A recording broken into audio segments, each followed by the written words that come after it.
Then came the stock market crash, 1929, and the subsequent beginning of the Great Depression, and this had a number of effects on Du Bois.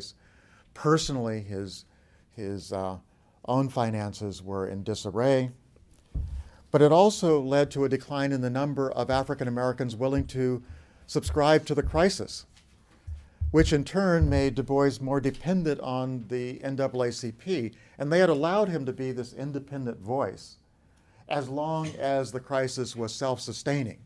African Americans wanted to read his magazine, but with the start of the Depression, as the subscriptions went down, he became more and more dependent on Walter White, who he saw as a not so visionary leader of the NAACP. Walter White did not understand that the Depression was calling upon the NAACP to do something new, to respond to an economic crisis, when its whole policy had been about the race issue.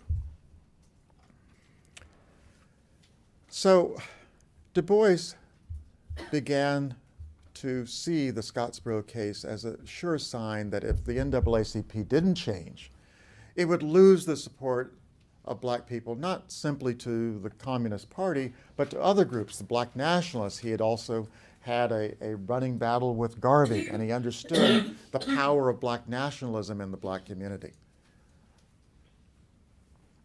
He conceded in his editorials that the communists made a courageous fight against the color line among workers. It was the only political party in the United States that took a firm stand against racism. The Democratic Party didn't, the Republican Party didn't. So he concluded that the NAACP's strategy of gradual reform was maybe the best of the bad choices open to black Americans. And he said that this notion that the communists are putting forward, that black workers are going to unite with white workers. Negroes know perfectly well, he said, that whenever they try to lead a revolution in America, the nation will unite with one fist to crush them and them alone.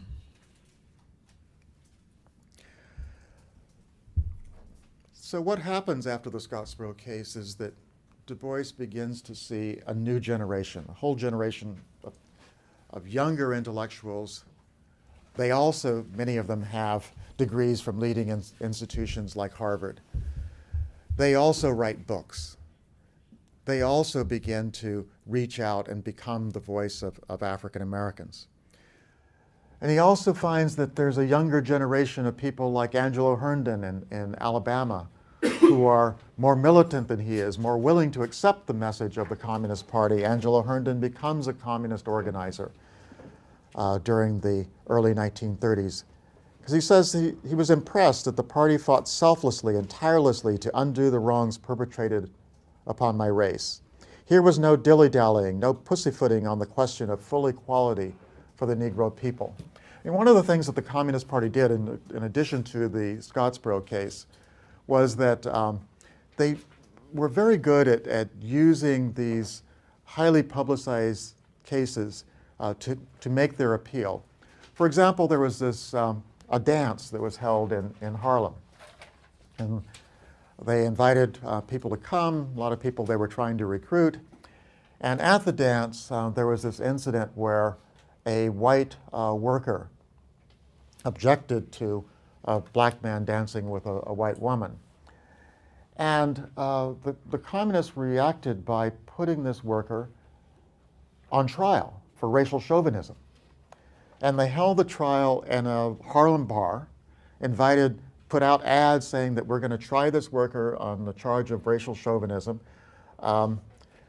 invited all these people to come and watch this trial, publicized it in the newspapers.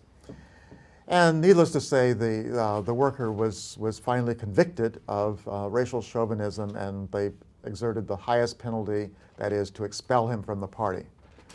And so this is the kind of propaganda, but in terms of the Scottsboro case, they did succeed in saving the Scottsboro defendant from the death penalty. They were able to overturn the initial conviction. Now, what this meant for the Scottsboro defendants didn't mean very much because, as you will see from the text, they were retried and very quickly convicted again. So the whole process had to start again. But they were able to at least delay the execution and save the Scottsboro boys. So that sent a message to the black community that here is a political force, the Communist Party, willing to take a stand. And other cases, like the Angelo Herndon case, where he goes to Atlanta and begins to organize the unemployed, white and black unemployed workers, and leads a demonstration.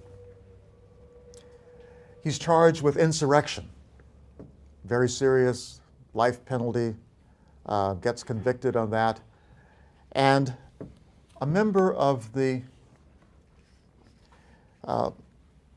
black middle class, William Patterson, comes as the head of the International Labor Defense and begins to develop a defense for Angelo Herndon as well as the Scottsboro defendants.